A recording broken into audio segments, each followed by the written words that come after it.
Alhamdulillah wa salatu wa salamu ala rasulillah. برادران خیلی عزیز و گرامی،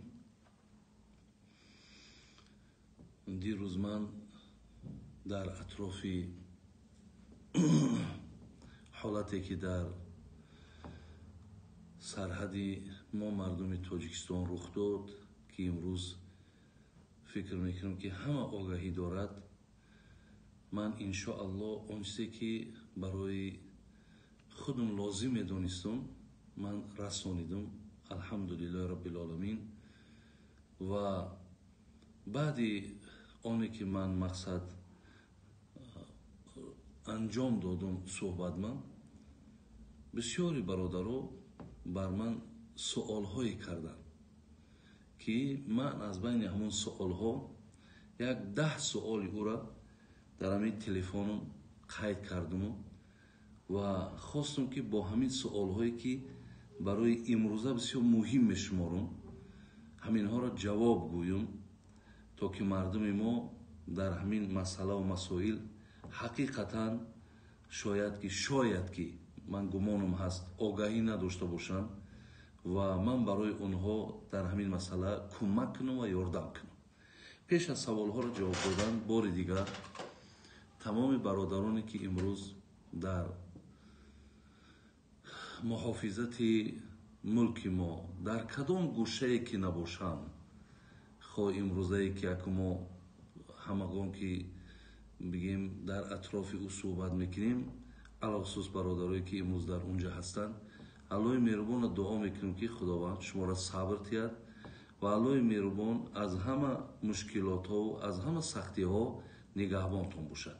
برادران عزیز و گرامی، همین سوال هایی را که من از بین سوال ها جدا کردم، یکیش گفته است که یک برادر ما که آیا همین وقتی گپ سری دوست داشتنی مقصد ملک، دوست داشتنی دیار، دوست داشتنی وطن می رود، میگه بسیاری آدم ها میگن که همین وقتی گپ سری وطن دوست داری می رود، مراد میگه همون آخرت است.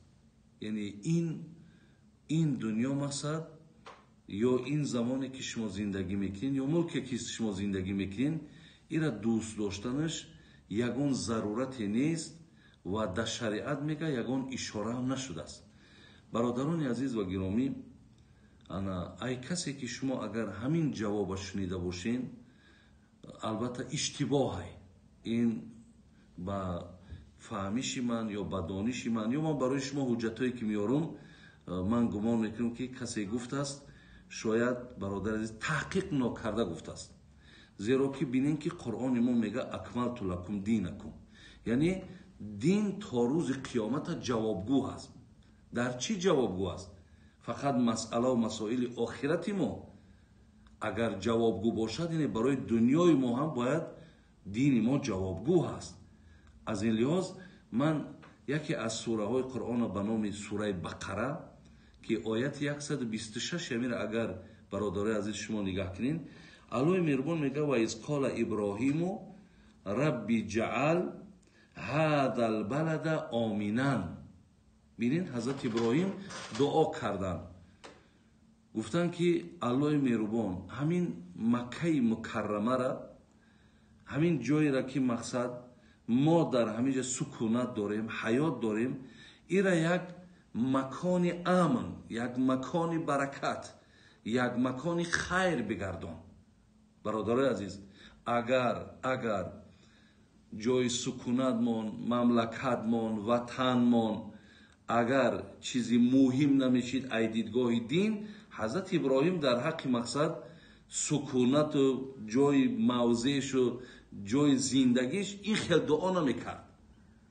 برای همین ایرابین همین دعا که نزد الله که نیک قبول شد، خداوند حتی در قرآن آورد که ابراهیم چی دعای زیبا کرد. بعد همین برادر عزیز آیت پیامبر نازنین ما خواندن، حضرت هم دستش برداشتن با روایت حضرت انس ابن مالک، گفت الله مهربان چگونه ای که حضرت ابراهیم برای مکه دعا کردن، منم دعا میکنم که خدایا همون برکت و همون خیره در همین مدینه منوره هم نگه بدار. برای همین برادرای عزیز و گرامی، دوست داشتن زادگاهمان، دوست داشتن همین خاک و مرز و بومی همین ملکمان برای هر کدام ما و شما مهم و ضرور هست. یعنی دوست داشتن بسیار مهمه برادر عزیز. این یکی از سوال هایی که مقصد برای من داده شد. و دیروز من یک چیز دیگر هم برای شما گفته بودم که با روایت معاویه ابن حیده امام طبرانی در معجم کبیرش میاره که گفت 3 نفر الله مهربان روز قیامت کار نداره. یک تایمو که گفت آن کسی که سرحد ملک خودش حفظ میکند از مردم بیگانه، حفظ میکند از نفری که میخواهد در همین جا یگان زیان ضرر برساند. وقتی حفظ میکنه همین آدم، پیامبر گفت این انسان در روز قیامت ای عذاب الله مهربان خلاصه. برای همین ما این چیزا برادرای عزیز، من از نگاه دین با شما صحبت دارم. از هر کدام ما باید دوست داریم. چگونه که یک وقتی همین دوره شوروی ده نویسندگی بود که وطن مادر. حقیقتا این وطن هم مثل مادر ولی برادرای عزیز ما و شما را در آغوشش میگیره، برای ما و شما مقصد بگیم که راحت میبخشه و برای ما و شما وقتی خوش میتیه. برای همین ما باید که این وطنمون دوست بداریم. این یکی از سوال هایی که برای من اومد. سوال دوم اومده است که خب آیا تاجیک بودن، مقصد من دیروز درباره تاجیک گپ زدم، گفتن که همین تاجیک بودن هم باعث افتخار هست. برادرای عزیز، حقیقتا این سوال ها من گفتگی هست، من در سفرهایی که در روسیه داشتم این چیزها رو من خوب قید کردگیم، ولی ممکن برادرای ما نشنیده بودن. تاجیک بودن افتخار هست برادرای عزیز. ما هر کدام دویم آیت سوره جمعه را نگاه کنیم.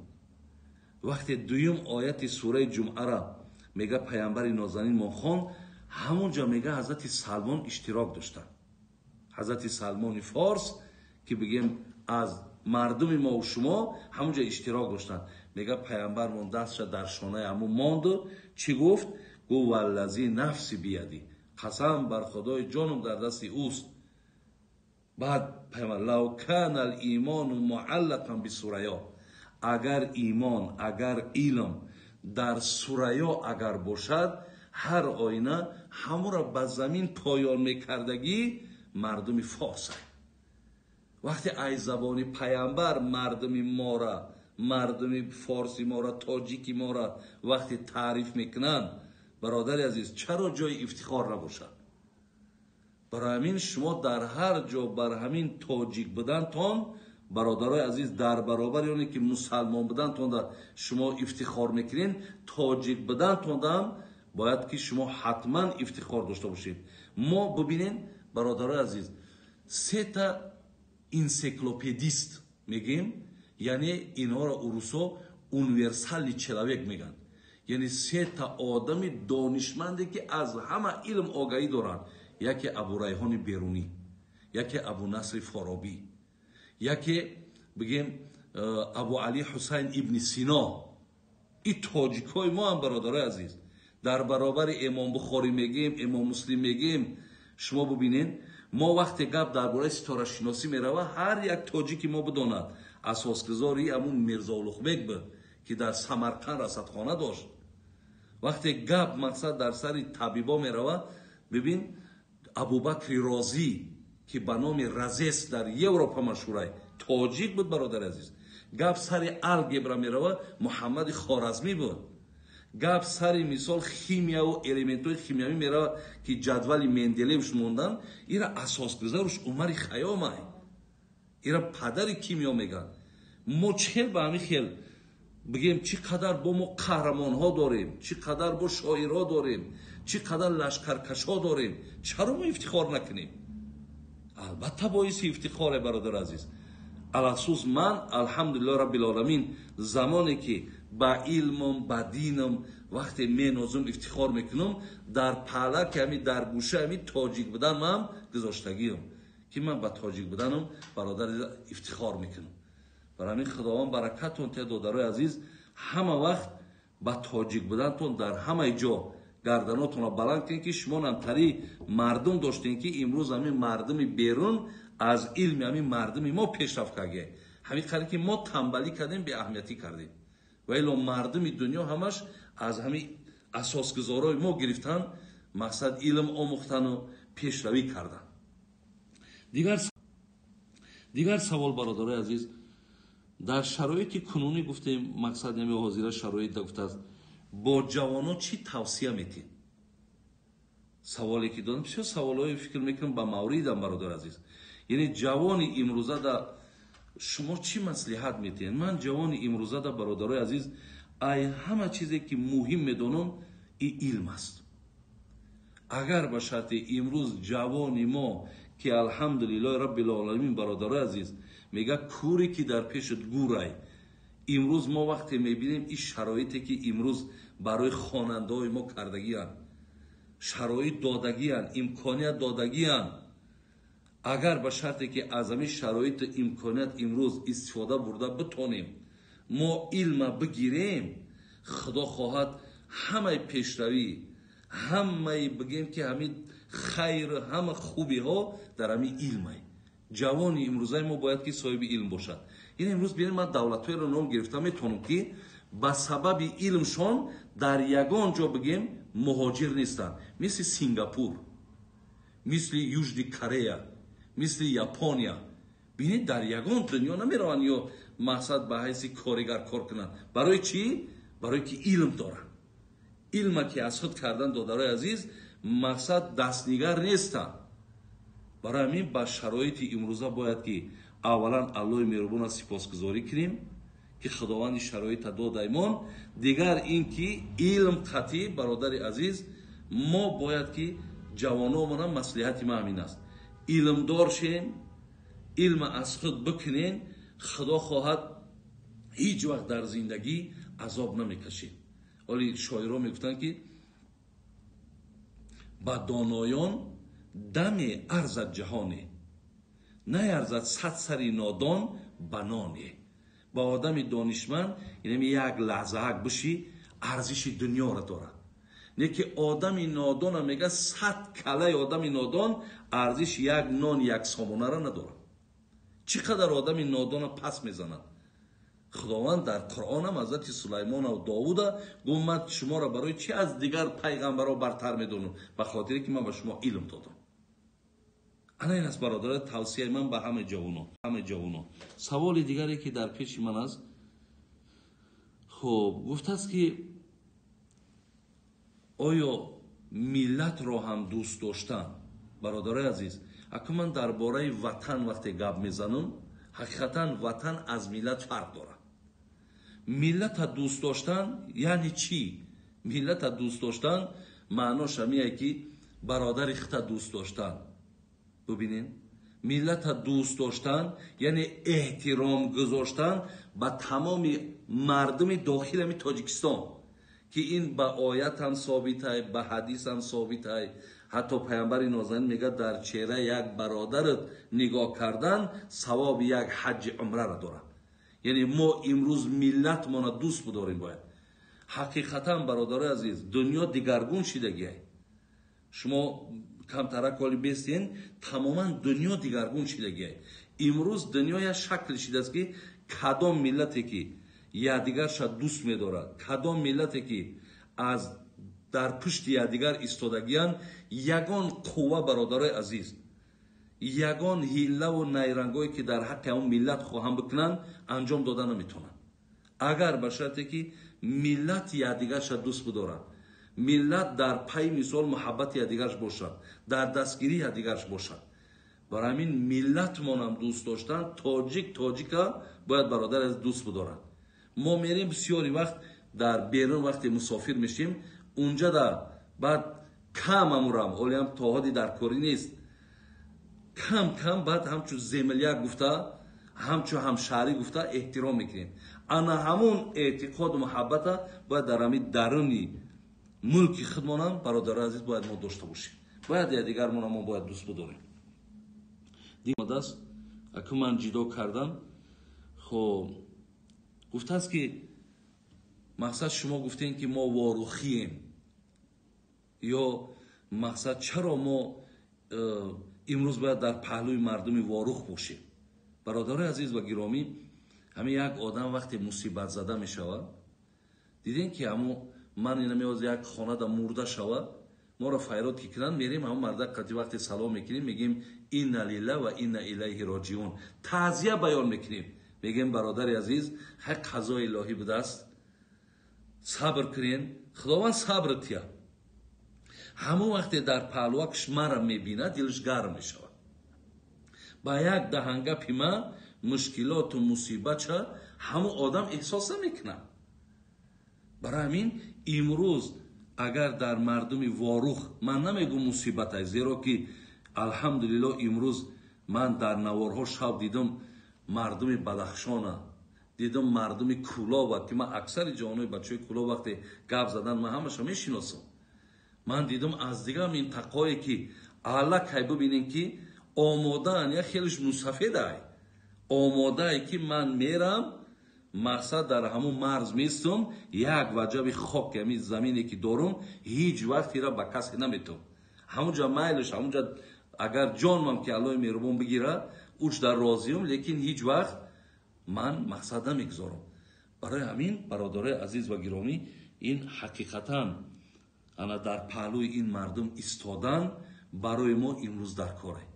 در پهلوی هر یک فرق نداره، هر یک منطقه‌ای که خود در اوجا مثال امروز اینجا جنگ آمد، اگر در منطقه دیگرش سیل بیاید، در منطقه دیگرش مقصد اگر یک زمین لرزه شود، ما همه باید الحمدلله در پهلوی دیگر باشیم. من باوری دارم امروز ما صاحب کارای داریم، ما امروز انشاءالله سخاوت پیشوای داریم که چی ضرری که در اون منطقه شدگیان برابر این بچه‌هایی که من دیدم که مثال رفتن یراق‌ها در دستشون استادن، اینها هم با همون مبلغ با همون شرایطشون برای ضررهایی که در اونجا آمدگی مردم ده برای برطرف کردنش انشاءالله برادرای ما در اینش هم تیارن، خدا برکتشون تیا. برای همین امروز پهلوی مردم اسفره باید هر کدام ما با دعا میستی، با یراق میستی. ما نمیگیم که تو برای یراق بگی یک کسبو پران، این مردم ما مردم بیرحم نیست، این مردم ما مردم جنگخواه و جنگجو نیست. این مردم ای وقتش دستی دوستی را دراز کرد دستی دوستیت میده، لیکن اگر دستی دشمنی دراز کردی اگه جای جنگ بعد با جنگ میشود. برای همین برادرای عزیز و گرامی، امروز هر کدام ما باید که در پهلوی این مردم باشیم، دل این مردم ما باید گرم نگه بداریم، باید اینا احساس کنن که بی صاحب نیست، امروز صاحب دارن اینا. سوال دیگر برادر عزیز، خب سوال دیگر برادر عزیز، خب آیا شما انا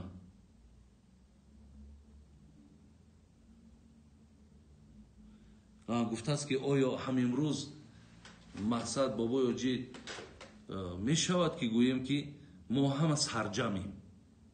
آیا یعنی همین امروز همی کار کشیده سای ifade میکنه که ما سرجمیم؟ من گمانم همیه که الحمدلله دیروز که من دیدم همون نوارها را، باور کنیم برادر عزیز، سرجمی را اکرد در همین میبینی که از هر یک منطقه یک نفر بلند میشه و میگه مقصد چی؟ من برای ملتم، برای مردمم، برای وطنم تیارم. همین سرجمی همیه برادر عزیز. برای من احساس میکنم خداوند با سپاسگزارم که امروز این مردم ما اینقدر تیاری هم بده است، اینقدر در دلهاشون مهر و محبتی بگیم همین حفظی همین ملکش بده است. الله مهربان اولا این جنگ جوش نافهمی را برطرف کنه، زیرا همه این خسارات های، همه این زیان های. اگر الله مهربان او روز نیاره که با این کشورهای همسایه‌مون اگر کسی سر برداره، انشالله گمانم همیه که مردم ما در برابر اوناش هم ایستادگی میکنن. برای همین من احساس میکنم که امروز همبستگی در بین ملت ما هست، دوستی در بین ملت ما هست برادر، نیاز به همی داره. دیگر سوالی که در اینجا برادر از من قید کردم، خب گفته است که یک سوالی عجیب داده، گفته است اگر بابا یاجی خودت دعوت کنن که برادر همونجا سرحد دا بیستو، حفظی همون سرحد که خودت میره یا نمیره. برادرای عزیز، انا وقتی آدمی که خودش مردم را ترغیب میکنه و اگر خودش در همون ترغیب خودش صدق نداشته باشه، این برادر عزیز درویگی میشود. برای همین ما نوابسته از سین سالمان، نوابسته از مثال سلامتی من قسم حانیسی هم به خدا قسم میخورم که ما تیاریم برادر عزیز، ما تیاریم که ما هم یک عضو همین جامعه ایم. اگر مثال برای هر یک کاری که ما در همونجا در کار لازم باشیم، ما رفته در همونجا می باشیم. اگر ترغیبی من در کار باشه ترغیب میکنم. اگر خدمتی مثال برای کسی باشد، هر یک خدمتایی که در همونجا لازمه باشد، اگر بگن در صف نیست، ما در صف هم نیستیم برادر عزیز. ان شاء الله همین قدر جسارت غیرت داریم. خدا خواهد هست دوستی در بین ملت ما هست. سوال دیگر آمده است برادر عزیز. خب اینجا گفته است که بسیاری حرکت هایی هستند که امروز تا جایی که مقصد در غم این مردم شریک شوند، تا جایی که برای مردم یا مصلحت های نیک بتن، یک بار وضعیت متشنج میکنن. برای برادران من دیروزم اگر چنده که یک اشاره کرده باشم، بازم میگم که او یک مصرع شعر نویسنده بودم که میگد که هر کس که زیرنج خلق راحت طلبد، هر کس که زیرنج خلق راحت طلبد، البته سزاوار سری دار گردد. کسی وقتی میبینه مردم در رنج های، مردم در مشکلات های، مردم در گریه های، مردم در دواده و ای از همین گفتی روسا ممین بگیم یا از همین حالت استفاده میبره و در همین جا مقصد تا جای تخمی نیکی کردن تخمی بدی میکارن. یعنی در رو مقصد چیکار میکنن؟ اینا ببینین اینجا جنگ رفته است، این مردکا خوان، این مردکا پروا ندارن، این مردکا هیچ اهمیت نداره. این مردم این کلونا و این رهبرا 5 نمیخرن.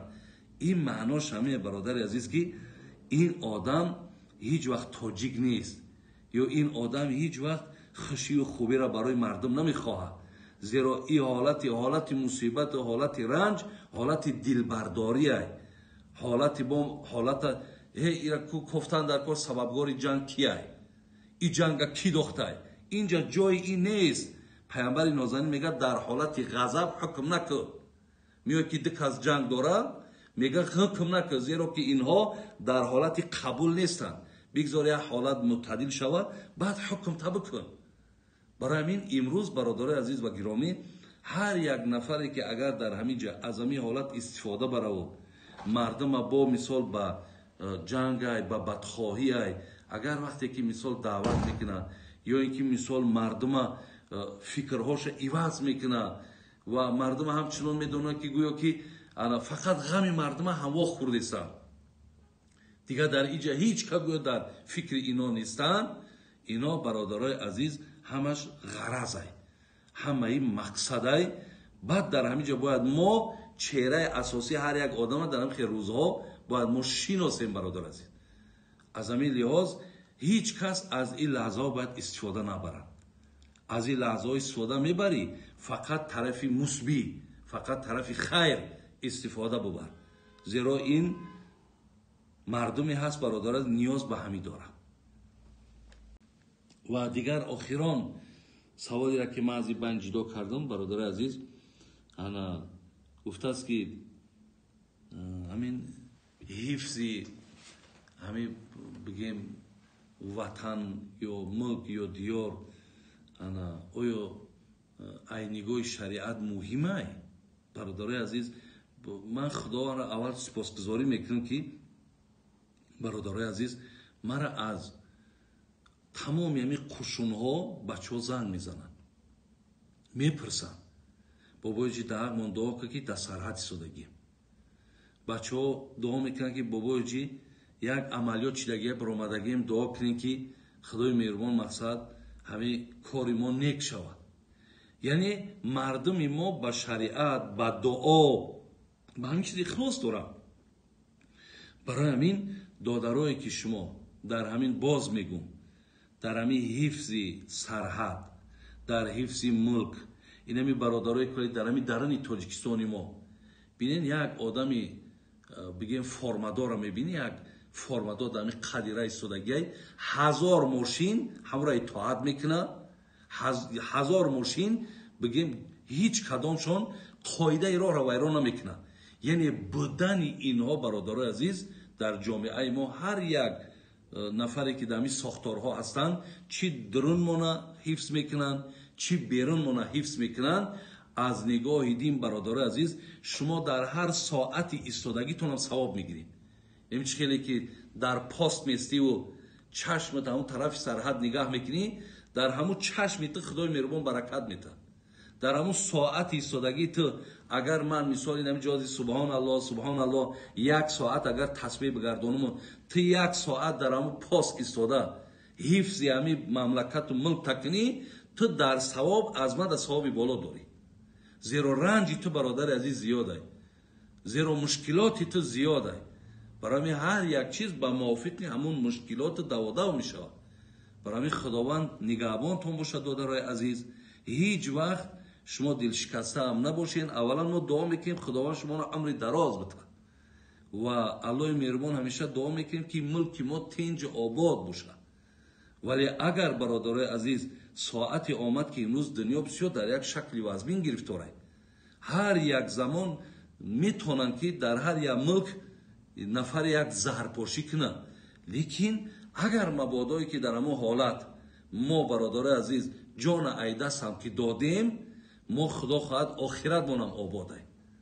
برای من در آخر دعا میکنیم خدای مهربان عمرتون دراز کنه، ایمانتون کامل کنه. بازم برادرای واروخی، برادرای اسفره، برادرایی که در همون مرز زندگی میکنین، همیشه صبر پیشه کنین، همیشه دعا کنین. همیشه شما هیچ وقت گمان نکنین که برادرای عزیز شما تنهایین. دیدین که صدها جوانا از هر یک منطقه خسته به همون پیش شما را رفتن. این علامتی برادر زمین است که شما در پهلوتون دستگیرهاتون هست. الله مهربان از کل آفتان نگهتون داره و به درد و به غم باشین. آمین یا رب العالمین.